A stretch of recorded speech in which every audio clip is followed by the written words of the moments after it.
Um, my-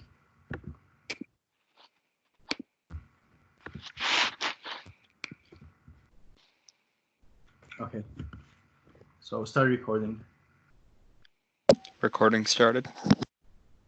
Hello everyone, today we're going to talk about Arabic interpretation of Aristotle in the 13th century of Europe. So we use three sources. The first one is the Islamization of rhetoric, Ibn Rushd, and the introduction of Aristotle into medieval Europe. I'll be doing this source with my friend Nick. So first I'll be telling an introduction to Ibn Rushd. He was one of the greatest Aristotelians since Aristotle himself. Ibn Rushd acquired an important body of scholarship as he came to the Latins as a fully accredited interpreter of Aristotle. Ibn Rushd's value as a primary transmitter of Aristotle work back to its European home as he was the new Aristotle introduced to Europe. He was the one who threw the Latin European community into a spin in the 12th century. Ibn Rushd was a superstar for centuries, placed next to Socrates, Plato, and Hippocrates. Averroes was his great knee. Moving on, the Islamic climate contribution to the development of the study of rhetoric. The first one was the usage of poetry by Ibn Rushd as a religious method to get closer to God. Poetry was used to get closer to the truth and dwell of God, as philosophy and poetry as a lesser cognitive tool is capable of truth as religion is. Poetry will bring us closer to God in its distinctive way and will possess a commensurate value. Pagan philosophy in late antiquity lived and died based on the abilities of its teachers to adapt to the religious climate of the city around them. In the medieval Europe, there was no climate religious quite like that created in the lands conquered by the soldiers of Islam. By the early decades of the 10th century, Islamic Spain, unlike Christian Europe, witnessed a time of great opulence and achievement, in which intellectual circles of Muslims, Jews, and Christians contributed to a flourishing of the arts, literature, astronomy, medicine, and other culture and scientific disciplines. Analysis of the place of Christians and Jews in Muslim society showed that they were regarded as people of the book, giving compacts of protection. The Pax Islamica held strong and was for centuries tolerant for both Christians and Jews, as long as they obeyed the law and refrained preserving. Christians and Jews lived side by side in Al-Andalus with their Islamic masters. Moving on to the final part of this Islamic climate, Ibn Rushd, in only a few decades, Arab scholars assimilated what had taken the Greeks centuries to develop. As the European scholars lost intellectual ground during the decline of Rome, collapse of Europe, and rise of Christianity, the work of Aristotle and other Greek scientists became the intellectual property of the purchased and enlightened Arab civilization. Ibn Rushd intended to recover or rediscover the ancient teaching and explain it to those who can profit from it, Muslims and non-Muslims alike.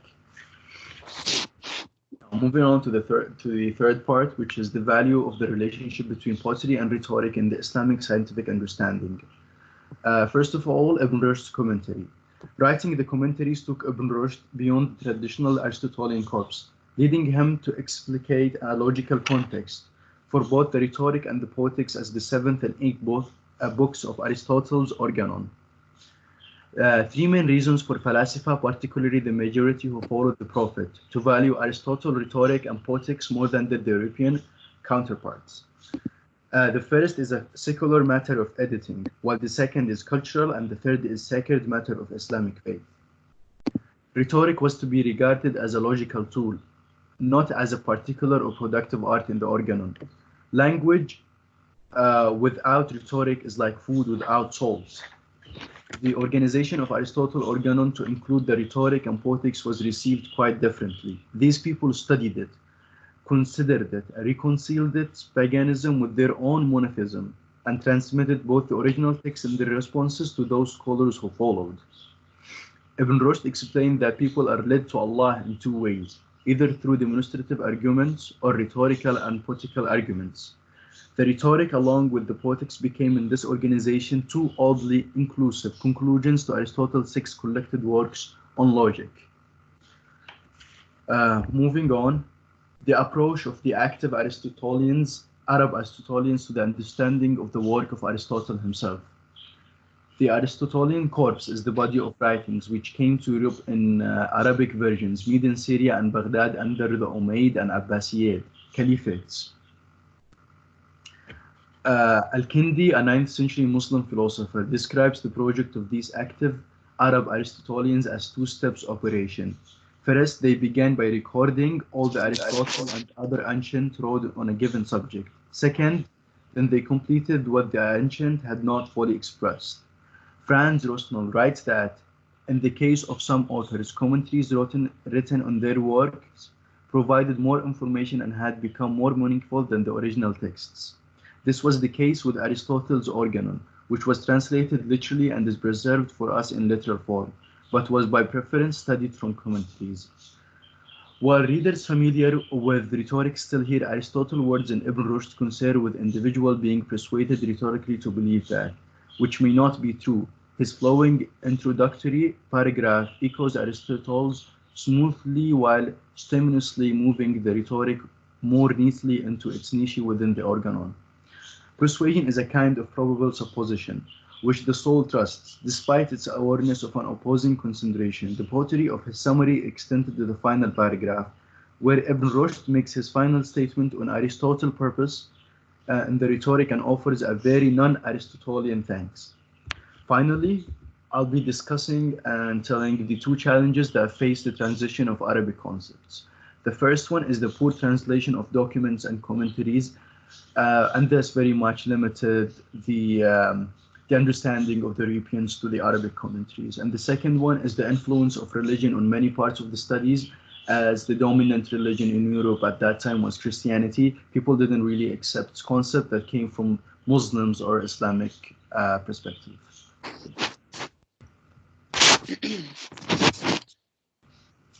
So Ibn commentaries on Aristotle's Rhetoric.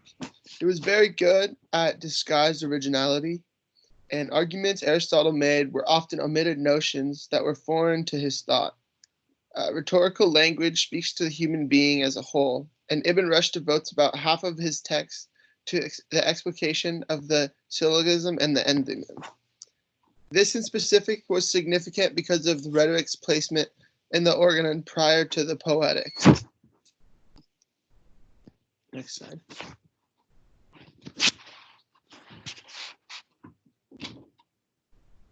Western conception of the Aristotelian corpus. Sets of words.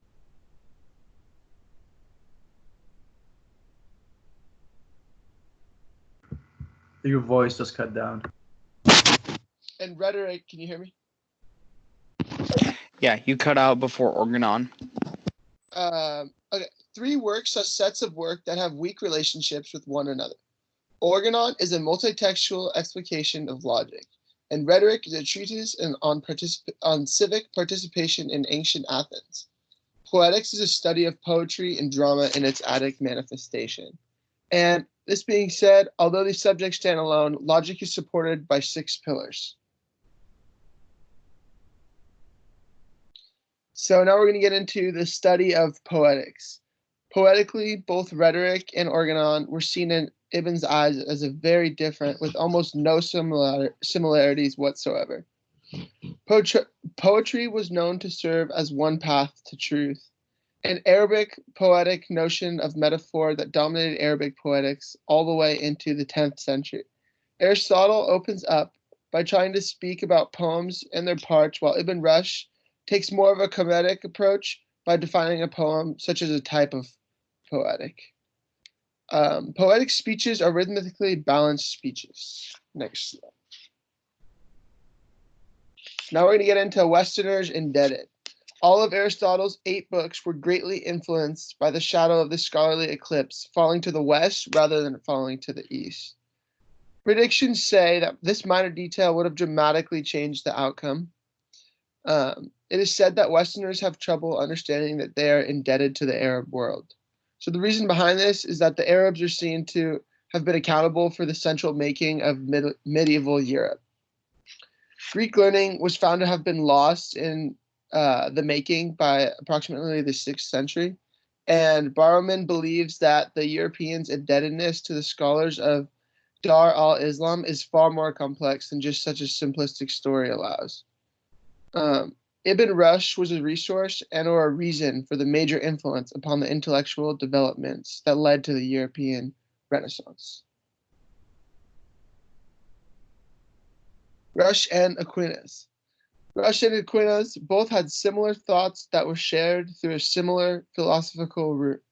This being said, they reached similar conclusions on issues that were the most important to them. Ibn Rushd dedicated his time partially on the preservation of the classical heritage that was being ignored, abused, and or lost by the West. And Greco-Roman and the Judeo-Christian flowing into each other became the mighty torrent of the Western civilization at the end.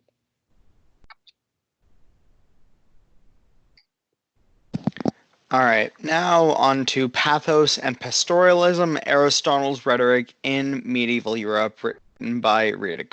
This was the second text that we used to analyze the Arabic translations of Aristotle in 13th century Europe.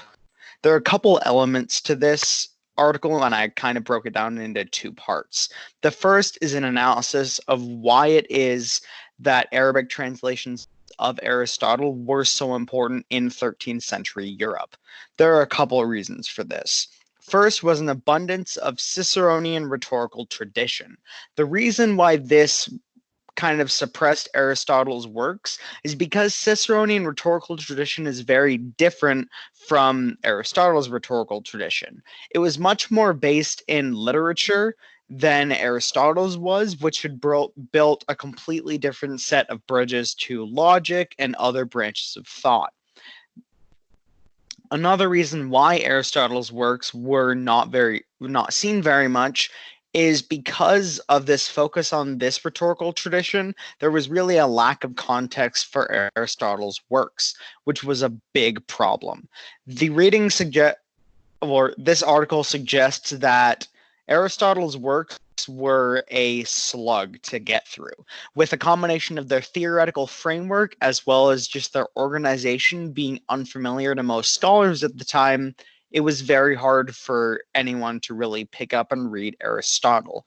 This, combined with the deep Greek cultural context in which Aristotle operated, created a context in which it was very difficult for newcomers to pick up Aristotle, read it, and understand it.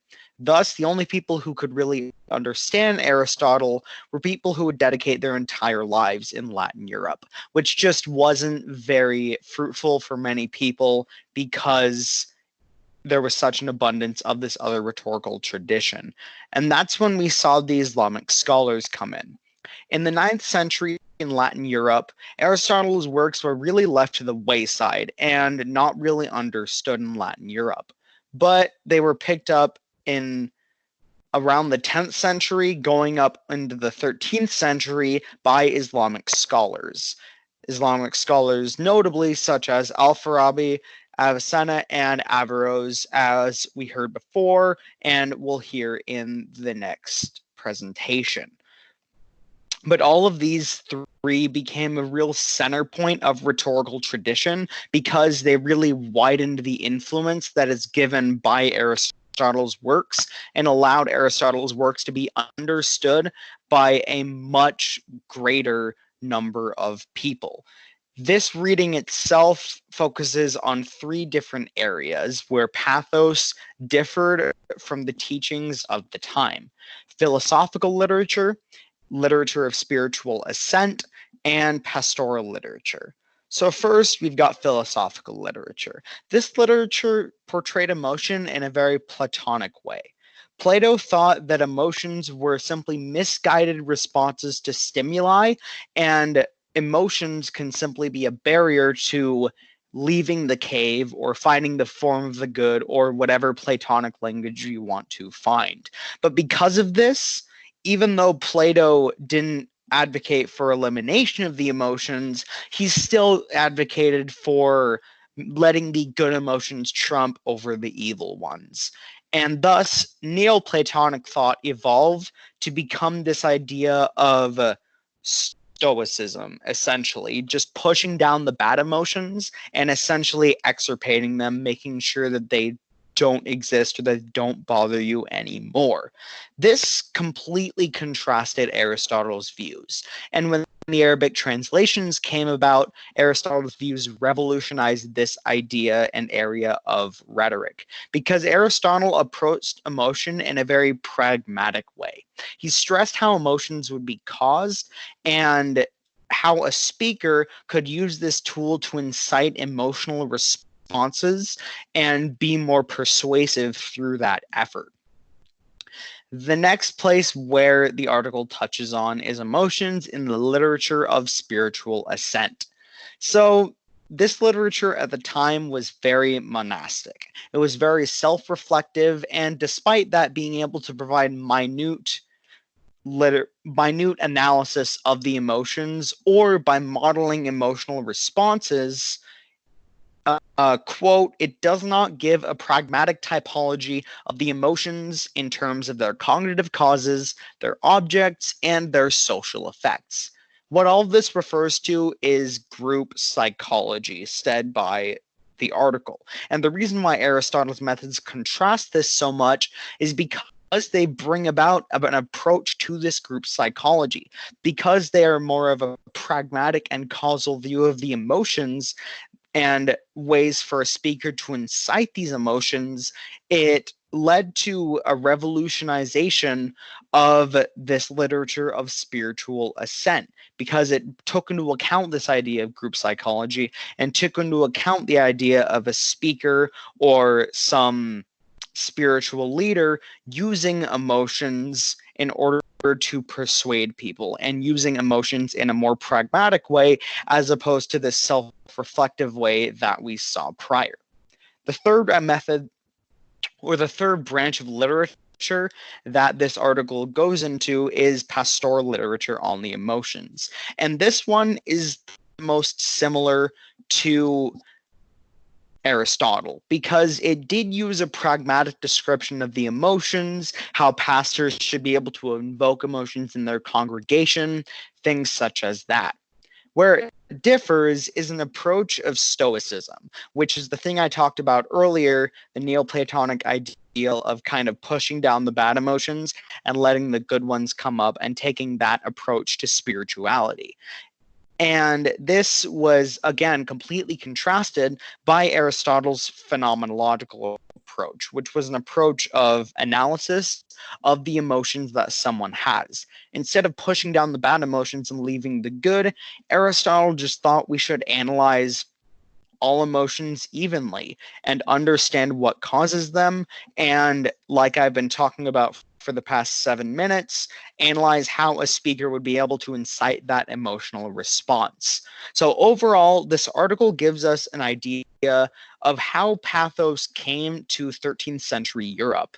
First, it talked about how these Arabic translations of Aristotle's text widened access completely of Aristotle's works.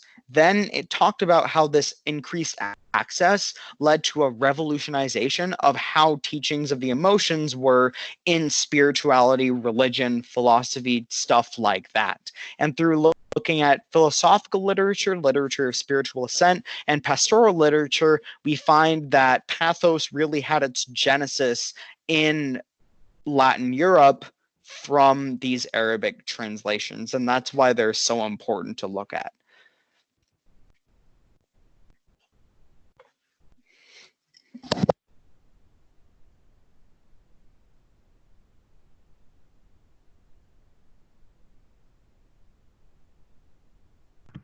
Who's next?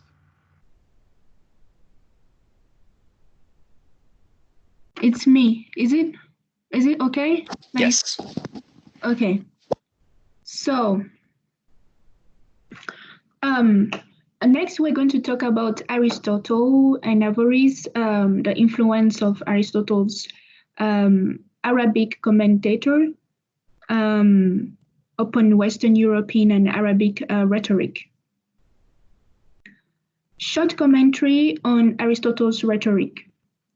Due to Muhammad's call for knowledge, saying, seek knowledge even unto China, Muslims began studying and translating available texts from other advanced cultures, including those of ancient Greece. This is how Averroes' works came about.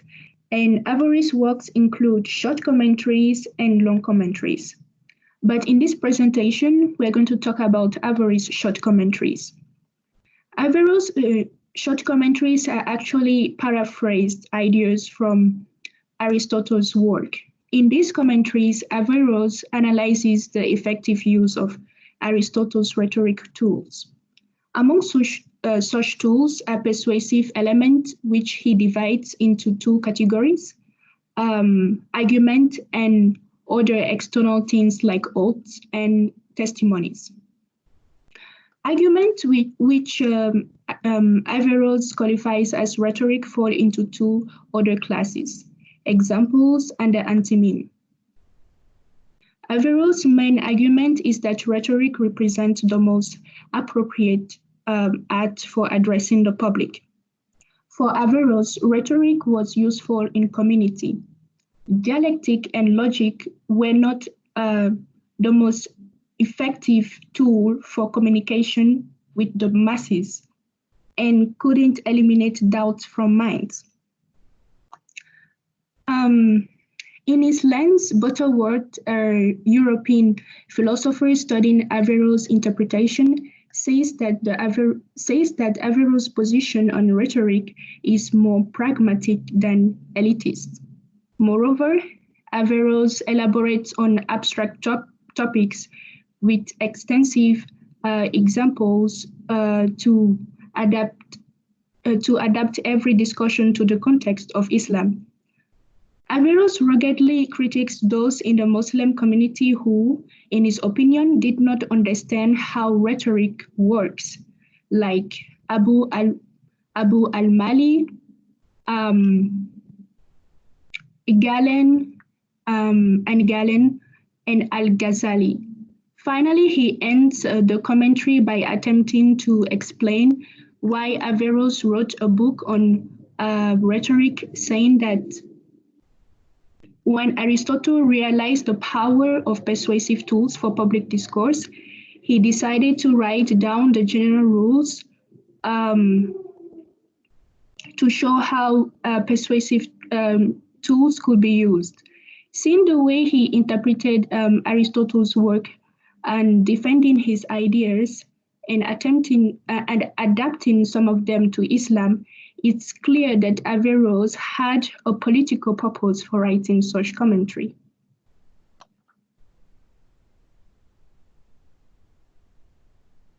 Is it good? Yeah. Yeah. All right. Okay.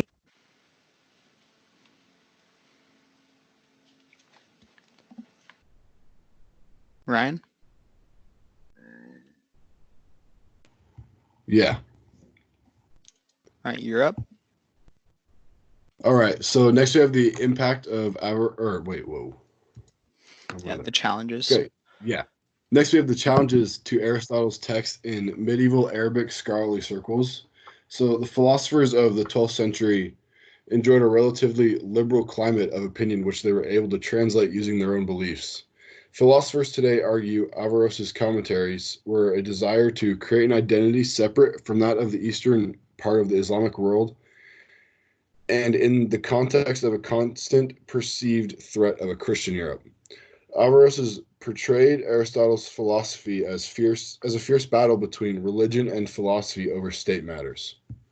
And then finally, we have the impact of Averroes, which was, despite falling from the public consciousness, Averroes still had a lasting impact on philosophy, kind of a filter through which Aristotelian discussions of logic, theology, and also rhetoric reached the West.